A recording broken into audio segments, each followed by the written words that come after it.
Yeah, you already know what it is, man. It's Care. Just jumped off the porch with Dirty Glove Bastard. I gotta keep it, I can't go. Already know how the game go. How many screaming, they still ops. How many places they can't go. How many... All right, so we got Kier jumping off the porch with us today. Yeah, for sure, man. It was good, bro. Man, I'm feeling great. How you feeling today? I'm chilling, man, you know. Feeling good out here in Atlanta. Nice vibes and all that. Absolutely, man. Nah, I appreciate you swinging by today, too, man. No doubt, bro. Yeah, and go ahead and introduce who you got sitting behind you today, too, man. That's my man, Really Guns, man. You know, he part of the brand. Okay. Philly in the building. You out here in Atlanta, you know. Off the porch. You jumping off the porch, man. Yeah, man. So what else you got working on here in Atlanta during this trip, man, or are you just in and out for this one? We in and out, but we had a video shoot yesterday, you know what I'm saying? We hit the studio, locked in with one of the producers out here, my guy Slick. It's fire, man. So yeah, we just locked in with that. He had to do a quick press run, you feel me? In Atlanta, we go back to Philly, got a couple shows. So it's just, you know, it's constant movement. Nah, you know what I mean? That's the best way to do it, man. Yeah. So what video did you shoot yesterday? Is it one of your songs? Yeah, another song I got coming up after my recent release. Okay. Yeah. I'm gonna just keep hitting them, you know. All right, so talk to us about life in Philly, man. What's going on up there these days? Philly, man, that shit, it's gritty. It's gritty, you know. If you don't hear it on the news, you know, I'd tell you it's like it's a rough city, bro, you know, but I feel like every city got a spot like that. It's just like the whole Philly is like that, you know what I mean? So it's like, you just gotta get better with the violence. You know what I mean? Really? Yeah. Do you feel like it's gotten worse since when you were younger, or is it pretty much been the same? Yeah, for sure, yeah. It was more organized when I was younger. Now it's crazy. It's all over the place, you know what I mean? And what part of Philly are you from? I'm from Germantown. Where's that at? It's like the uptown area of Philly. Okay.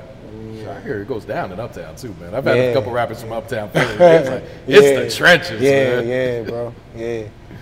So how would you describe your childhood then? Like, what were you into as a kid growing up? I was a sports kid. I mean, I was in the streets, but I didn't have to be in the streets, you know what I'm saying? Like, I was in college and all that stuff like that. I played ball, you feel me? So I feel like just being where I'm from, I adapted to that, and that's what I was more so comfortable with doing, you feel me? Really? Yeah. I mean, I ain't have to be out there doing everything I was doing. I could have been in the crib chilling, playing games or something, you know, but we make our own decisions, and that's just how I grew up. And my family is like real big, so coming up in my neighborhood is like we were kind of the cool family. You know, you got your cool families in the hood and all that. So that shit it made me adapt to the streets more. Understood. Yeah. So where did you go to college at? I went to Delaware County. It's a JUCO. I went to Manor University. Okay. And I went to Philly. Got a community college down there. Yeah. Yeah. And you went up there to ball, right? Yeah, I was at Delaware County balling. Okay. Right before I started rapping, yeah. Yeah, so did you graduate college? What were you studying? Nah, I studied business management, and it was sports management. I really was locked into the basketball, you feel what I'm saying? I was trying to get to a D2. But, you know, and once I started rapping, I went a whole different way. Yeah. Did the business management courses at least help you with what you're doing now? I feel like that helped me understand music business more, you know what I'm saying? Like, even though that wasn't music business I was studying in college, I feel like it helped me understand business overall. So when it comes to this music, I'm ahead of a couple other people because, you know what I'm saying, I study this shit. So. Yeah, nah, I feel that. So when would you say you jumped off the porch then? How old were you? It's probably like 13 for the middle school, early middle school, 6th grade, something like that, and I came back from placement. Yeah. So what's been one of the biggest lessons you had to learn in your life so far?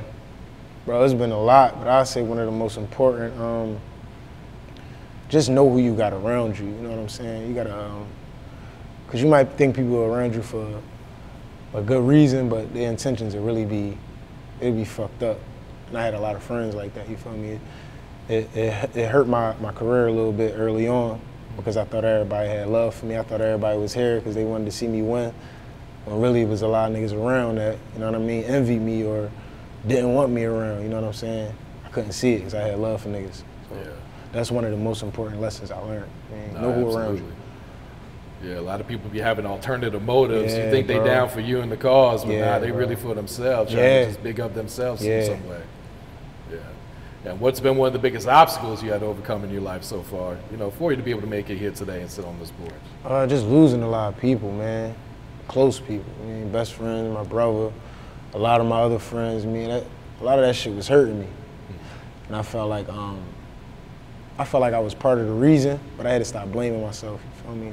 Keep moving forward, because a lot of people would have just gave up, stopped, got right back in the mix, and you mean, got locked up, did some dumb shit, you mean? So, and I did go through this shit. I had to learn a lesson by getting booked a few times, but I feel like once you, like you said, them obstacles, once you get over them and you see life for what it really is, man, it's like all that other shit is like, you gotta leave that shit where it's at least for now, you know what I mean? Real shit, man. Yeah. So how did you get into rap, and then how old were you at the time? I was managing my man back in like 2013, 14.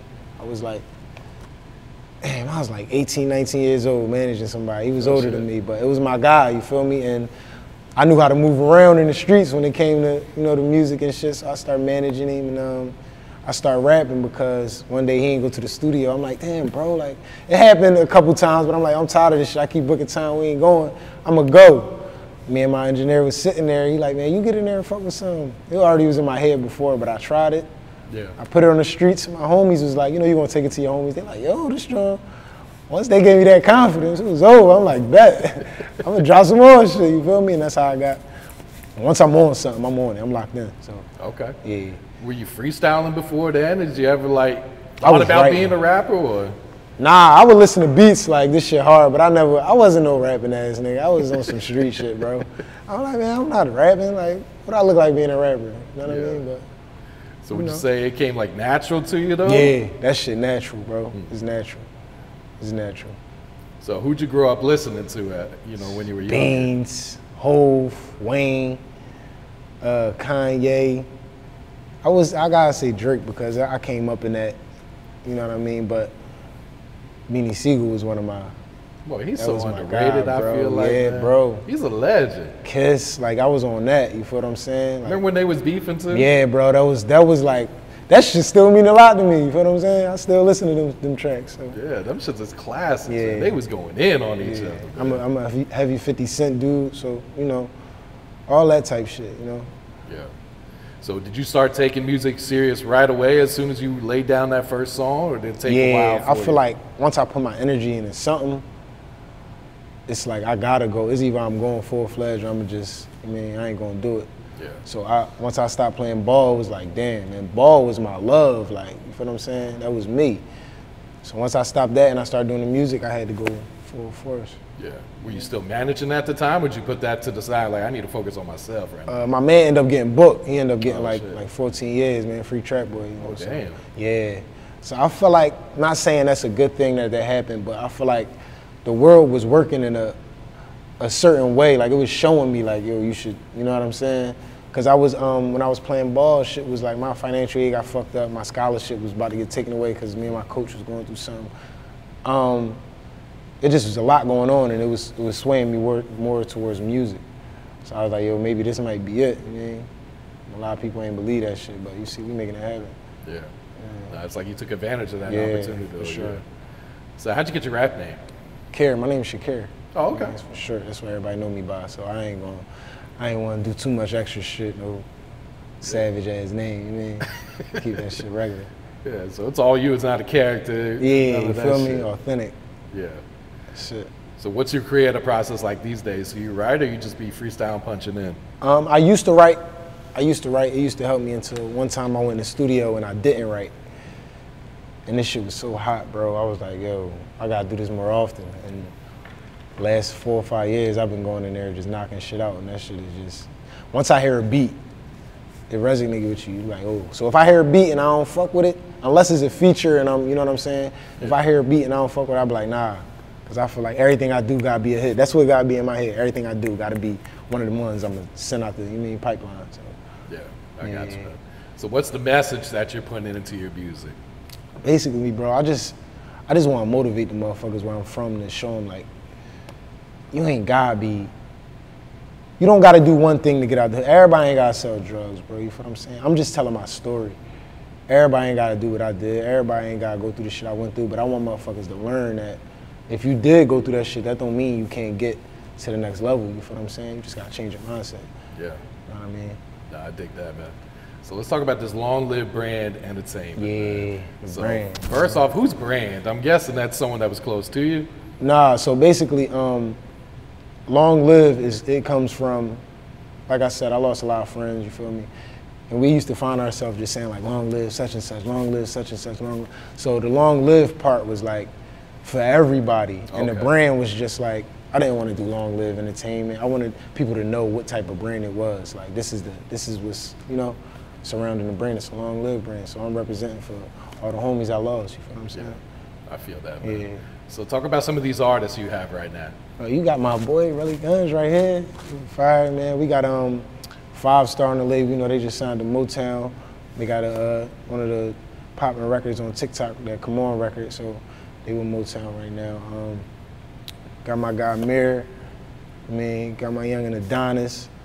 Like, we got a couple artists, bro, that's like, we all fire. Of course we got me. But it's like, everybody got their own sound, you know what I'm saying? So that's what make everything so good. Yeah. Once the brand get on that higher platform, whereas though we cross that threshold, then we gonna open the door all the way. You know what I'm saying? Because everybody's talented. You know what I mean? I see that. Yeah. So these artists, are these people like you know personally, or were these artists that you had discovered like either online? Yeah, this my man right here is my childhood friend. You feel what I'm saying? Okay. So that shit was a given. Like we was gonna lock in regardless. But yeah, like the twins I got 5 Star, I knew they dad. So you know everything is more so like we gotta be connected in a way, bro. Cause I gotta get to know somebody. You know what I'm saying? I can't just sign somebody and be like, yo, yeah, I like your music. Like, I really gotta know what type of person you are. Cause everybody ain't hungry. You know what I mean? Everybody ain't ready to chase what I'm ready to chase. Everybody morals not like mine. You know what I mean? So we gotta connect on a different type of level. So yeah, I definitely gotta know you somewhat, or know somebody who do know you. You know what I mean? Yeah, no, that's smart. Especially gonna be putting the bag behind yeah, you them. feel what I'm saying? Last thing you know, you give them a bag to sign, and then they don't want to put any work in. Yeah, bro. Yeah. So how did the deal with 5 Star and Motown come about then? Well, actually, they had a song on TikTok. You know, they uploaded it, John, and a lot of people started doing the dance. I looked at it like a lot of people wanted them to sign early on, but I'm like, nah, listen, this record gonna go crazy. You know what I'm saying? So how about we invest in the record? How we make it bigger? You know what I mean? And we had a lot of labels coming for low shit. You feel what I'm saying? And I was like, yo, people don't look at it like, yo, I look at it like, listen, if they offering this now, bro, and this record is still growing, they gonna offer more, you feel what I'm saying? So just stay down, but everybody be so ready to, and not saying the artists were like that, but people were telling me like, yo, why don't you get them to do this? And people coming to me with deals, A&Rs on the phone, I'm like, listen, bro. And you can't tell them no, but you just tell them like, listen, all right, yeah, let me just go over with the team, you know what I mean? But the deals kept getting bigger and bigger and bigger, and once we got the one that made the most sense, we was most comfortable with, went with that. Yeah. It was written from there, you know what I mean? No, that's major, man. Yeah, Motown's a great label. Yeah, too, Motown's fire. Yeah. So how do you balance, being an artist yourself and being a CEO for all these other artists as well? I feel like bro know, like, so he was there learning with me, you feel me? So he know how to move when it come to managing his music and shit like that, you feel what I'm saying? When we signed at 5 Star, it was like, I had to take a break from being an artist for a little bit because you gotta lock in the CEO mode, especially when there's a lot going on. It was a bidding war, bro. We had like 7 labels just coming.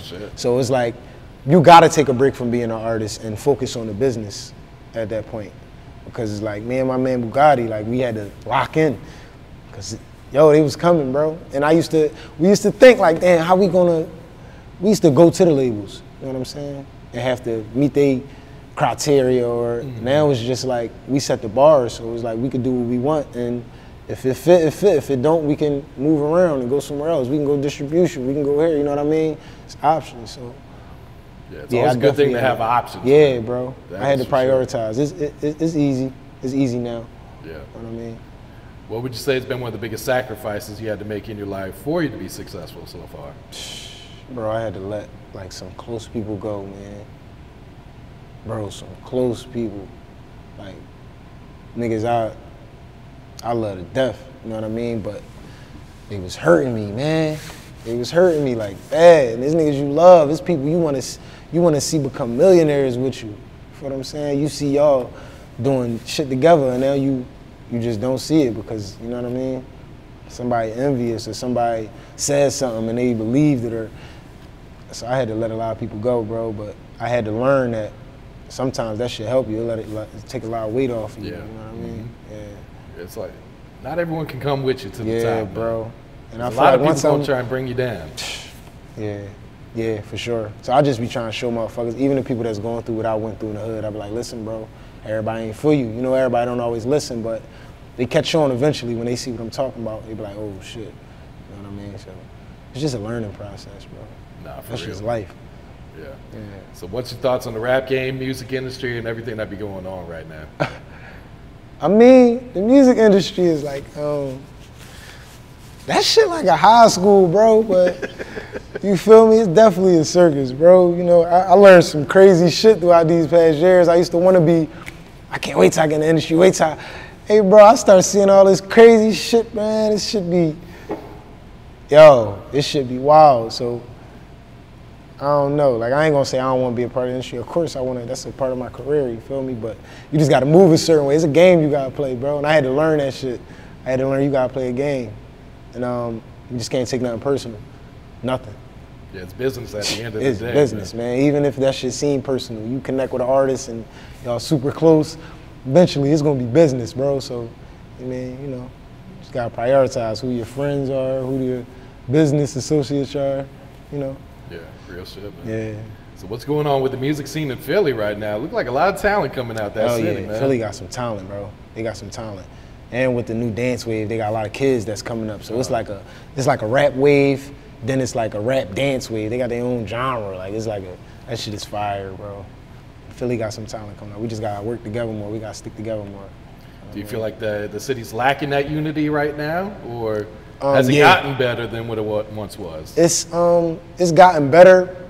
I feel like it's gotten better, but a lot of the big names that are coming out of the city, yeah, they clashing. So it's like it hasn't gotten better because the big people are clashing.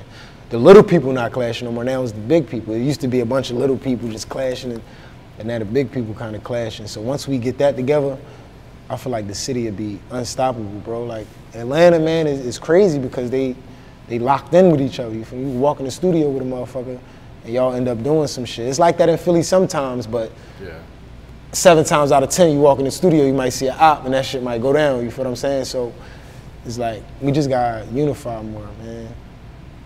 Yeah, we gotta be more unified. All right, so let's talk about this new single, man, The Code. Code, yes, sir. Yeah. So what was your inspiration going into this one, man? Joyner Lucas. I was listening to a Joyner Lucas song. I can't remember what it was. I think it was some song. It was fire though. You feel me? So I started hitting my producer up like, listen, man, we need some beats like this. Da, da, da. He put something together, and the way this shit was hitting, I'm like, oh shit, this it. Like I ain't had to write. I was like, yeah, let me punch in the studio. I went to the studio the next day. That shit was curtains from there. I mean, when it comes to the bars, like, cause I can harmonize and I can rap. But when I'm rapping, it's way easier for it to come out. So I don't even worry about the rap shit. Like I know, you know what I mean? If I like that beat, that shit it's gonna jump. So when you get done recording it, do you know like, all right, this is the one. This is the one we need to push. You know. And my man Lil know, like, I had to chill in the studio for a little bit, bro. Cause I go in there, I was making back-to-back tracks that I wanted to release. I'm like, yo, this guy go out. He like, bro, you just about to drop? I'm like, yeah, I know, but I'm about to. Then I got another studio session the next day and I do the same thing and I had so much music that I was ready to drop. I'm like, yo, let me chill, start putting these joints out, marketing them. You mean? So we got a lot of songs that's just in the vault, you know what I mean? So we're over 300,000 in 2 weeks. Yeah, bro. And that come from, like I said, knowing the business. So I was putting tracks out, and I tell people this all the time. Niggas in my city know they come to me when it comes to the market and shit. I was putting tracks out, and I was noticing the people that was listening to my music. It might be somebody in Chicago. It might be a couple people in LA. It might be a couple people. So I'm like, listen, I need to target these areas. You feel what I'm saying? So you could broaden your fan base by doing that. It don't seem like it, but you could broaden your fan base because you know exactly who you're targeting. You know what I'm saying? You know exactly who to go to. So the Instagram ads and all that type stuff, I just attack. Once I start getting some traction off of that alone, with just like you get 40,000 views off of that, all right, bet, I know where I gotta attack at. I know I gotta put a bigger budget into it. Yeah. You know what I'm saying? So it's just about target marketing and knowing your fans. You know, I'm connecting with motherfuckers. I'm replying to people on my gram. I'm DMing motherfuckers back. People get bougie when they get a little, you know what I mean? That shit, it fuck you up, because the same motherfuckers you see when you going up, you see when you coming down. You know what I'm saying? Nah, real shit. Yeah. So, I feel like a lot of artists lack on that promotion and marketing. Yeah, bro, side, that shit is important, bro. They like to just throw it out and then they on to the next one without even putting nothing behind it. I see it a lot of the times, bro. I see it a lot of times. They drop a song and it'll be the one. I'll be looking like, yo, they can go with this. And they just drop another joint after that, and now they pushing it. I'll be like, hey, bro, you ain't even promote the joint. Like, what the fuck you doing? You feel me? So that shit just about promoting, bro. You see, when I'm dropping singles. I ain't dropped an EP in a while because it's like, yo, I'm gonna catch with this single. Once I catch with that single, now the EP can come out. You know what I mean? So it's like, yeah. So what's the song you shot a video for yesterday? Or out here it's a joint called, I ain't even named it yet. That's the crazy. Yeah, but it's like, it's called For the Gang for now. But that shit is fire. So it's like, I don't even have names for my songs, bro. It's just a feeling. Until I'm about to put it out, I'll be like, all right, this is gonna be the name for this joint, because I'm putting a strategy around it. So when I was like, the code wasn't named the code, it was named some other shit, like 24 or some shit. But when I dropped it, I'm like, all right, listen, in this video, I'm gonna wear all black. I'm gonna have my homies in the back. What can I call this? All right, we sticking to the code, you feel me? So now the hashtag is sticking to the code. So everything is surrounding that, you know what I'm saying? Everything is surrounding the street persona, you know what I mean? So that's how my titles come out. Yeah, and I see you got a merch collab for the code coming up too, right? Yeah, with my guy Dottie, with Mosh Pit. So it's a Philly clothing line. We about to drop some shit. It's just gonna be fire. Nice hoodies and all that for the people. We got a brand too, a clothing line, a brand, but I wanted to collab with another brand, you know what I mean? Connect with some other people. We got different type of fan base, so yeah, it's smart. No, that's smart too, man. Yeah. So who's some of the producers you've been working with lately? My guy out here, out Atlanta, my guy Slick. It's fire, bro. Definitely gotta shout my guy out. On the code, produced the code. I think D-Mac produced the code.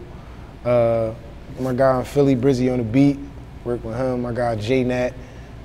It's a lot of producers I've been connecting with, bro.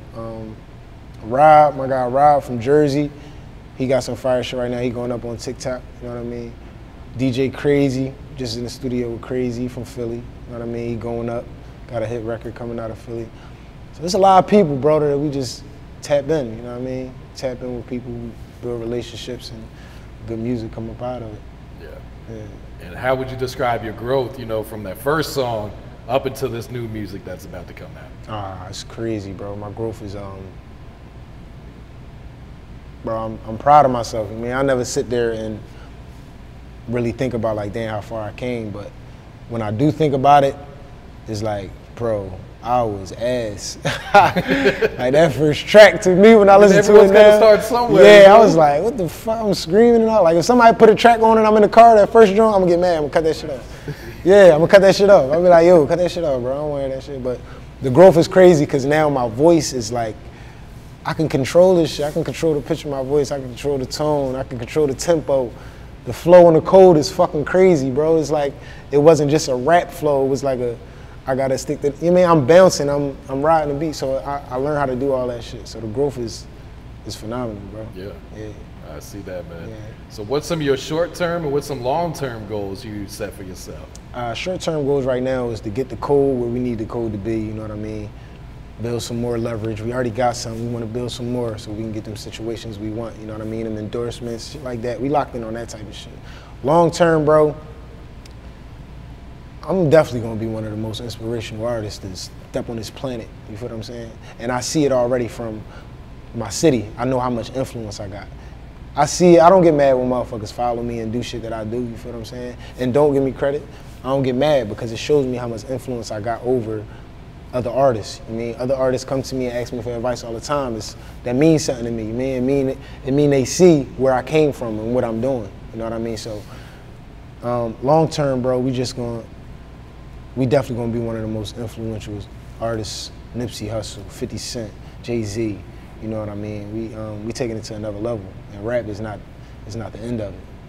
we going to acting, we going to fashion, we doing all that type of shit. So, you know. I feel that. Yeah. What's some advice you would share to the youth coming up right now?